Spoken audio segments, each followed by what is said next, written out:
Smart city તરીકે દેશભરમાં ડંકો વગાડનાર સુરત મહાનગરપાલિકાએ હવે સ્વાસ્થ્ય ક્ષેત્રે એક ક્રાંતિકારી કદમ ઉઠાવ્યું છે. શહેરમાં દર વર્ષે ચોમાસા દરમિયાન અને ત્યારબાદ વધતા જતા મચ્છરોના ઉપદ્રવ અને તેના કારણે ફેલાતા ડેન્ગ્યુ, મલેરિયા જેવા રોગચાળાને નિયંત્રિત કરવા માટે પાલિકાએ હવે આકાશમાંથી નજર રાખવાનું નક્કી કર્યું છે. સુરત પાલિકા દ્વારા હવે એઆઈ અને એમએલ આધારિત ડ્રોન ટેકનોલોજીનો ઉપયોગ કરીને મચ્છરોનો નાશ કરવામાં આવશે. સુરત મહાનગરપાલિકાના આરોગ્ય વિભાગ દ્વારા આ ખાસ પ્રોજેક્ટ પાછળ અંદાજે 67 લાખ રૂપિયાનો ખર્ચ મંજૂર કરવામાં આવ્યો છે. આ પ્રોજેક્ટ અંતર્ગત શરૂઆતના તબક્કામાં શહેરનો 150 સ્ક્વેર કિલોમીટર જેટલો વિશાળ વિસ્તાર આવરી લેવામાં આવશે.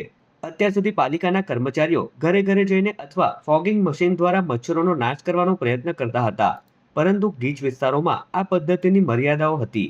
હવે ડ્રોન ટેકનોલોજી આ મર્યાદાઓને દૂર કરશે. આ માત્ર સાદા ડ્રોન નથી, પરંતુ તે આર્ટિફિશિયલ ઇન્ટેલિજન્સ અને મશીન લર્નિંગથી સજ્જ છે. ડ્રોનમાં લાગેલા હાઈ રેઝોલ્યુશન કેમેરા એવા સ્થાનો શોધી કાઢશે જ્યાં પાણી ભરાયેલું હોય અને મચ્છરોના પોરા હોવાની શક્યતા હોય. મશીન લર્નિંગના ઉપયોગથી ડ્રોન જાતે જ નક્કી કરશે કે કયા વિસ્તારમાં મચ્છરોનો ઉપદ્રવ વધુ છે અને ક્યાં તાત્કાલિક દવાનો છંટકાવ કરવાની જરૂર છે. વિશેષ કરીને શહેરની સરહદ પર આવેલા વિસ્તારોમાં જ્યાં ખેતી કે વાડીઓ આવેલી છે, ત્યાંના પાકને પણ આ દવાથી કોઈ નુકસાન નહીં થાય. આ બાબત ખેડૂતો અને સ્થાનિક રહેવાસીઓ માટે મોટી રાહત સમાન છે. વર્ષ 2025-26માં આપણે બીપીડીસી વિભાગ, આરોગ્ય વિભાગનું સબ ડિવિઝન, એમના દ્વારા મચ્છરોના બ્રીડિંગ સ્પોટ શોધવા માટે આપણે ડ્રોનનો ઉપયોગ કરેલ છે.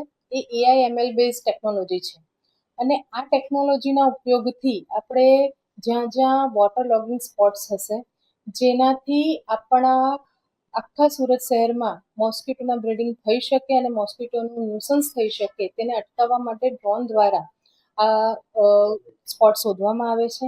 એ એવા સ્પોટ્સ છે જેમ કે ખાડી કિનારા, ઊંચી ઊંચી કન્સ્ટ્રક્શન સાઇટ, તે સિવાય જ્યાં માનવ બળથી પહોંચી ન વળાય તેવી જગ્યાઓ, એ જગ્યાઓ પર આપણે બ્રીડિંગ સ્પોટ શોધીએ છીએ, વોટર લોગિંગ સ્પોટ શોધીએ છીએ અને ત્યાં ડ્રોન દ્વારા આપણે સ્પ્રેઇંગ કરાવીએ છીએ ઇન્સેક્ટિસાઇડનું.